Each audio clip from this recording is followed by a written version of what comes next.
Look, if you love eggs and you love sausage and you love crispy breaded stuff, who doesn't love crispy breaded stuff? I know I do. Then there is no doubt in my mind that you're gonna love these Scotch eggs. Now let's go! Now you're gonna need some eggs. Just as a side note here, I always go for organic eggs. It's one of those items that you can actually find cheaper that is organic or biodynamic even. I have a local store here called Vitamin Grocers, and they sell these eggs for really cheap. I don't know why, just a couple bucks. And all we need to do with these is lower them into some boiling water here gently, and make sure you set a timer as soon as you drop these in, 5 minutes exactly. I was a little rough, one of mine cracked, so I'm gonna lower in one more. Make sure you have some ice water ready to go. You want it to be boiling, but not super aggressively, if that makes sense. It does. I checked with my brain. Can we just appreciate for a second how my eggs just formed a perfect like flower shape all on their own? And the broken one in the middle was like, hey, I'll just stay here in this little sick bay. That's freaking incredible, man. Yeah, God is real, higher power. Okay, now gently release them into your ice water. Now just let these little eggies chill out for about 10, 12 minutes in the water. We can just peel our eggs here under some running water. Seems to be the ticket, makes it a lot easier. And if your eggs are not terrible eggs, then you'll be good. Now, if you want, you could just buy some sausages and take the meat out of the casing. But look, I'm born in England. I got that English blood running through my veins. There's a part of me that wants to eat a pasty. There's a part of me that wants a sausage roll at all times, you understand? So I'm not gonna be doing this, but you can, there's nothing wrong with it. I can't help it. Instead, I have a giant hunk of pork meat, which I'm gonna grind myself, and so I'm gonna cut it into chunks first. You can also just buy ground pork, just make sure it's nice and fatty. And with this, it's just been in the fridge for quite a while. It's really cold, that's what I want. And I'm just cutting it into chunks that are going to fit into the grinder. But if you wanna make these Scotch eggs, obviously I know a lot of you aren't gonna grind your own meat. You can buy the ground pork and spice it up like I'm gonna do, or just go for the sausages. It will all be delicious. You know, a real traditional recipe with Scotch eggs are like a British picnic food. The real recipe would have ground pork with all the spices as well as some black pudding, which is a sausage made from pig's blood. It's totally black, but we're not doing that. I'm not that British. I'm just like crumpet level British, okay? There, nice chunks. Now when you're grinding meat, you want this to be a really cold situation, right? Sometimes people even put ice through the grinder, but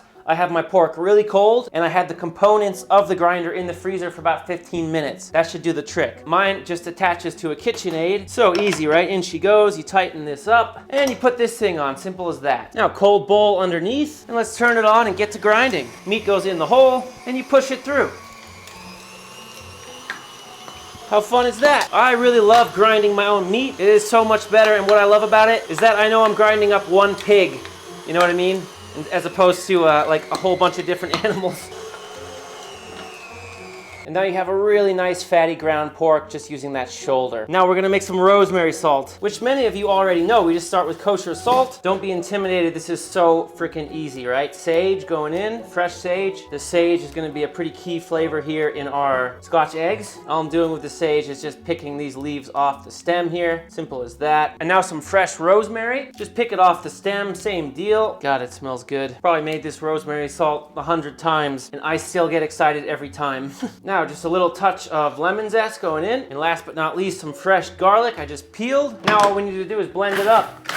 And just stop a few times along the way and just pulse it like this. That'll help it mix evenly and then return to blending. And that's it. Just a minute. And now you have this incredible, delicious green sand. It almost has that moist sand consistency when you're near the ocean, but not quite there. You know what I mean? That moist sand, cool you down. This here seasoning is a big part of this channel. If you want to learn more about it, it is great on so many things. There's a video in the corner. Now check it out. Here's what we're gonna spice up our ground pork with. The rosemary salt we just made, a little bit of nutmeg, white pepper, mace, ground ginger, and onion powder. And let me tell you, this is gonna be a winning spice combination. Just drop in all your spices. Now just give it a good mix. God, it smells good. It really, really does. And we're ready to wrap. Now I like to take a little piece of plastic wrap, and I'll take a 3-ounce ball of sausage meat. That is 86 grams for the rest of the world. And then just take a little piece of parchment paper and just smash it down with something. This is gonna make the whole process so much easier. You always have to work Scotch eggs a little bit though. And then just take another little mini ball and put it in the middle there. And that will help to create an even coating. Now, egg down and just kind of bring it up like this. And what I do here is I just pinch right there. You gotta be really careful with your egg though. And then bring up these edges and then pull that plastic back around. And I've got it all together here, right? As you can see. Now I can get rid of the plastic and just very gently close this up on this side. You gotta be careful with these, right? We don't wanna break our egg. But that was easy, right? That only took me literally 20 seconds. And that's done. All I'm gonna do is kind of smooth it out a little bit now. Like so. For me, that is the perfect amount of meat. You don't need these things to be massive dinosaur eggs. That looks great. And if I was thinking about efficiency with these, I would absolutely lay a bunch out like this, right? You don't want to do one and one. Do everything in stages, right? First you roll all the balls, then you lay them all out, then you smash them all, then the little extra piece everywhere, then you put in all the eggs, right? This way you'll get everything done a lot quicker. Now let's take our guys here. We're just gonna loosely cover these with plastic, and trust me, you wanna do this step. Pop these in the fridge for 20-30 minutes so they firm up. This will make the remainder of the process way easier for you. And while they're in the fridge, we'll make an incredible sauce. Now I hope you guys are gonna appreciate this, because a lot of people are freaked out about eating raw eggs. I still don't know why, unless you're pregnant or you have some kind of autoimmune issue, but that's all good. I got a solution for you. So for this recipe, I cooked 12 eggs, a dozen eggs if you notice. You'll see all this in the description, by the way. The recipe is always there. I'm saving 2 for the mayonnaise. We're gonna use these half-cooked eggs to make our mayonnaise. They're cooked, okay? The whites are cooked. You don't have to be freaked out anymore. You can make mayonnaise with either cooked eggs like this, boiled eggs, or even poached eggs. It gets rid of that raw egg taste if you don't like that. So let's make it a salsa. So there's my egg. It's falling apart, but that's all good. I'm just gonna peel away the shell and just let it fall in. Just be careful you don't get any shell in there, obviously. But it might be a little messy. It's okay. It's about the end result, my friends. Get all that white in there. Look, this one I managed to do somewhat whole, right? See that? It's cooked, but it's like the white is cooked. The yolk is still running. That's what we want. Now, a little raw garlic going in and just a touch of water. Now, here we go. Lid on and blend. Now, we'll just start streaming in avocado oil slowly. Pinch of salt. Now, it's already nice and thick, as you can see. Now, we're just gonna add some white wine vinegar as our acid and return to blending. Because this is for a Scotch egg, we're gonna go in with some Lee and Perrin, which is Worcester sauce, or Worcestershire sauce. When I was a cook working in England, we called it Lee and Perrin's because it's much easier to say, and it's the only brand you should be using, right? But if you're watching from the UK, I think you guys say Worcester sauce, right? I just wanna clear this up because I'm tired of people saying, oh, what, Worcester? How do you say it? Worcester? I don't want any more of that on the internet, all right? So let's clear it up. How do you say it? Now, if you look back into the history of Scotch eggs, Worcester sauce is in there, okay? So this is English. That's why I wanted to do this. Originally, I was gonna make tartar sauce, but I think this is gonna work much better. Also, I don't have any Coleman's right now. That was my preferred choice, but we're gonna go in with a little bit of mustard. And now blend again. Now I blended in 3/4 of my oil, then I put in my vinegar and flavorings. Now I'm gonna add the rest of the oil and thicken it up again. And now we taste Worcester sauce, garlic, mustard, mayo. That sounds good with Scotch eggs. Oh my God, honestly, this is gonna be the perfect thing to go with that Scotch egg to brighten it up. It's really freaking good. Recipe in the description.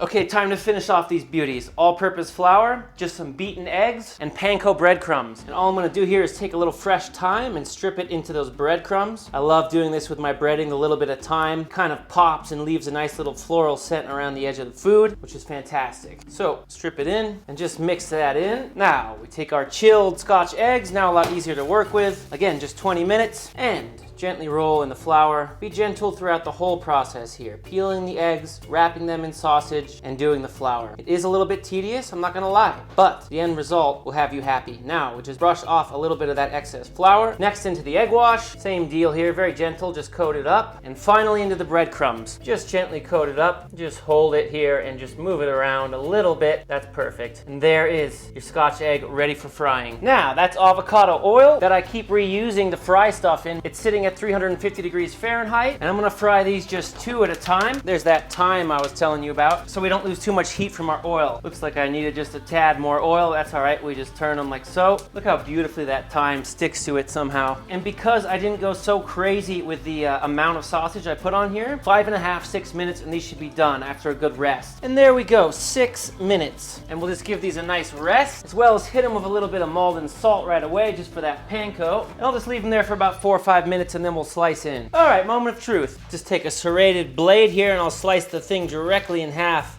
Woohoo!